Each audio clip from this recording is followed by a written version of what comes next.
Thank you, President Christian, for that very generous introduction. And on behalf of the faculty and staff of SUNY New Paltz, I'm honored to welcome you, the incoming first-year class of 2023, and new transfer students to the campus that will be your intellectual home for the next few years. The theme of my remarks is a simple one: looking forward and looking backward.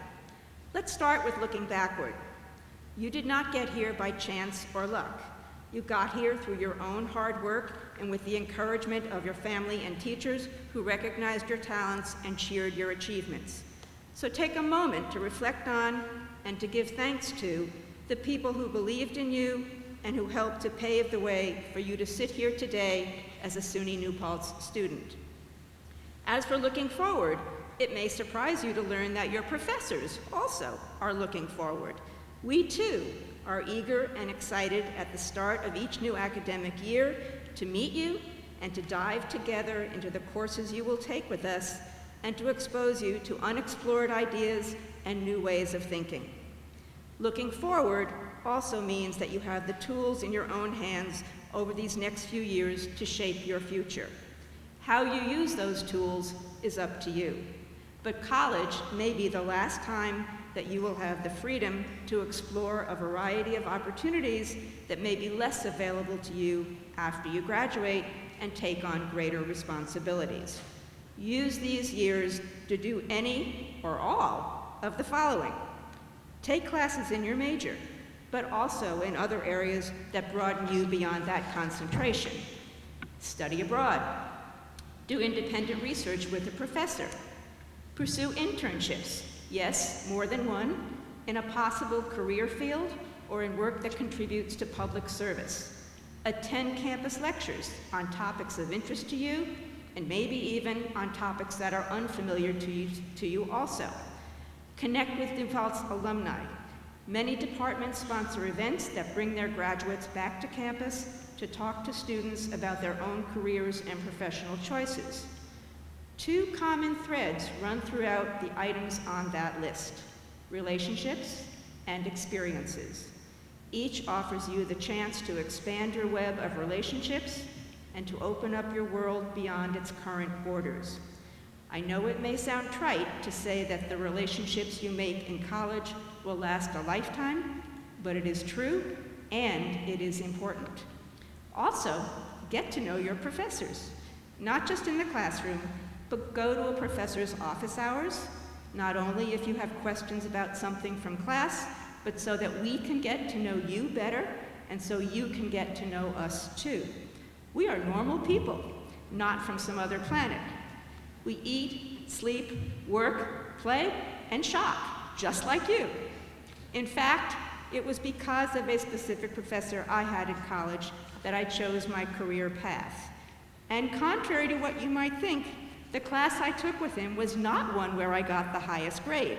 So, okay, he was a tough teacher. But the subject matter was gripping. The professor's teaching style was extraordinary. I literally walked out of his class hungry each day because it took so much intellectual energy just to keep up with him. It was that teacher and that class on constitutional law that made me realize that this is what I wanted to do with my life. And I only hoped I could be half as good as he was in inspiring students. And that professor? I dedicated my first published article to him. He's now in his late 90s and living in Virginia, and I make it my business to visit with him each year, many decades after I took that life-changing class with him. Turning to more serious matters, your college years will likely be tumultuous and, yes, unsettling ones for the nation as a whole. You will need to grow up quickly and will be confronted with consequential choices, from choosing the values by which to lead your life to selecting your choice of political leaders in the 2020 elections. I tell my students each semester that they, and now you, have a precious right that I did not have when I was in college. The voting age throughout my college years was 21 and was lowered to 18 only after I graduated. And my college years were dominated by the omnipresence of the Vietnam War. It shaped everything we did. I saw male friends drafted to fight overseas in a war they did not support and that Congress had not declared, and I saw others make the choice to flee to Canada or to burn their draft cards in public protest on the steps of my campus library. If there was ever a time when 18 to 20-year-olds needed the right to vote, to express their political opinions on national policies that directly affected them and whether they would live or die, that was it. But we could only express our views in ways outside of the ballot box. So please do not take the right to vote for granted. Educate yourself about candidates and issues so that you can be an informed voter when it comes time to cast your ballot in November 2020.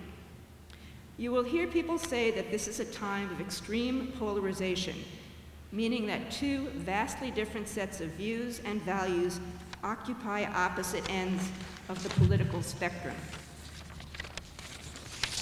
As we say in political science, the center in politics has vanished, meaning that there are no longer politicians or voters who are willing to cross party lines and put aside strongly held ideological commitments to meet in the middle and to engage in good faith debate with each other to work for solutions to critical national problems. That phrase, good faith, is an especially crucial one, and our world needs more of it. It means to treat others with respect and civility and with an honest willingness to consider that ideas contrary to your own just might have genuine merit. Perhaps a quote from Eleanor Roosevelt might be worth considering here. She urged, "Do the thing you think you cannot do." That might be useful advice to our political leaders, as well as to each of us. For politicians, they could use Roosevelt's words to break through the barriers they have constructed against their opponents and to commit to producing policies that will benefit the broadest range of people. For each of us, consider her words as a personal challenge to overcome any hesitation or insecurity you might have when confronting a new or especially difficult task. Say, maybe a killer exam on the horizon for tomorrow? True progress comes when we surmount obstacles. If each of us can stretch ourselves a little farther than we once imagined, if we can summon the courage and internal resources to accomplish that one more goal that we thought we could never achieve, we will increase our self-confidence to do even greater things in the future. Gaining a sense of mastery is exciting and fulfilling. Now is your chance to start that process. And remember that we are here to help you on that journey. We wish you the best of luck as you make your way. Thank you.